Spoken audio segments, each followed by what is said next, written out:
The 51-year-old petrolhead was left in a coma for 2 weeks after he suffered severe head injuries after crashing a jet-powered dragster at 319 miles per hour near York, whilst filming a series of Top Gear back in 2006.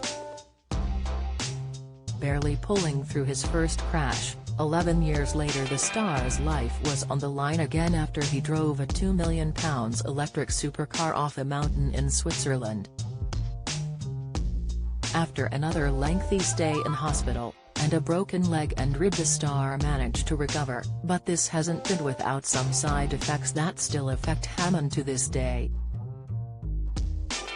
Co-star Jeremy Clarkson shed some light on how Hammond has particularly been affected by memory loss as a result of his failed stunts. Talking to the Sunday Mirror he said, "Well, it's not his fault, it is because he cannot drive and he went upside down and damaged his brain, but you can tell him something and 5 seconds later it is gone out of his head. He has no capacity for remembering anything, and some of it is because he is not interested in anything, and some of it is because he has had brain damage." Pfizer booster shot, the unexpected side effect after third dose. Pfizer finding Hammond himself has spoken about his struggle to remember things, explaining to the Irish Times that these side effects were due to his frontal lobe being injured. He added, "When I was initially in recovery, because it was a frontal lobe injury, the doctor said one of the problems is what they call lost keys syndrome. Years later I'd lose my keys and I'd think, it's because of my brain injury. But, no, I just lost my keys. I'm 51. Now, I regularly go into a room and I can't remember what I went into it for. But I no longer think, oh God, my brain isn't working."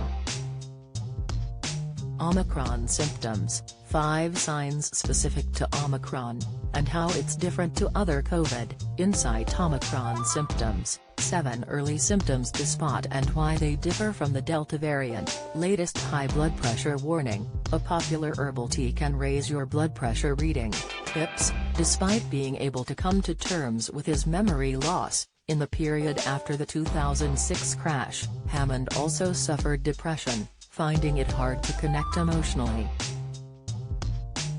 In fact, the star seemed to suffer from post-traumatic amnesia, PTA, which occurs in the period after unconsciousness. When the injured person wakes up, they may seem confused, behaving and talking in a bizarre or uncharacteristic manner. Specific symptoms of the condition include the following: confusion, agitation, distress and anxiety, uncharacteristic behaviors such as violence, aggression, swearing, shouting, disinhibition, inability to recognize familiar people, tendency to wander. In some cases people may be very quiet, docile, loving and friendly. At a glance, suffering from PTA can be extremely distressing for family and friends, but Headway. Org provides advice on the subject, explaining that the phase always passes. For most patients, PTA normally lasts for minutes to weeks, although it has been known to last for as long as months in some cases. Due to the nature of PTA, mixed with the sort of sedating medication that brain injury patients are given, it can be hard to notice when PTA has been resolved. This can lead to patients suffering from ongoing memory impairment, which can be permanent and worsen in older age. The Mayo Clinic explains that memory loss is a natural part of aging. Mild cognitive impairment, MCI, is the name given to the condition where individuals experience a notable decline in at least one area of thinking skills, but symptoms are not as severe as those of dementia. The Alzheimer's Association explains that mild cognitive impairment affects approximately 12 to 18% of people aged 60 and over. There are 2 main classifications of the condition, which depend on the thinking skills that are affected. Amnestic MCI primarily affects memory, whereas non-amnestic MCI affects other skills, including the ability to make sound decisions, judge the time or sequence of steps needed to complete a complex task, or visual perception.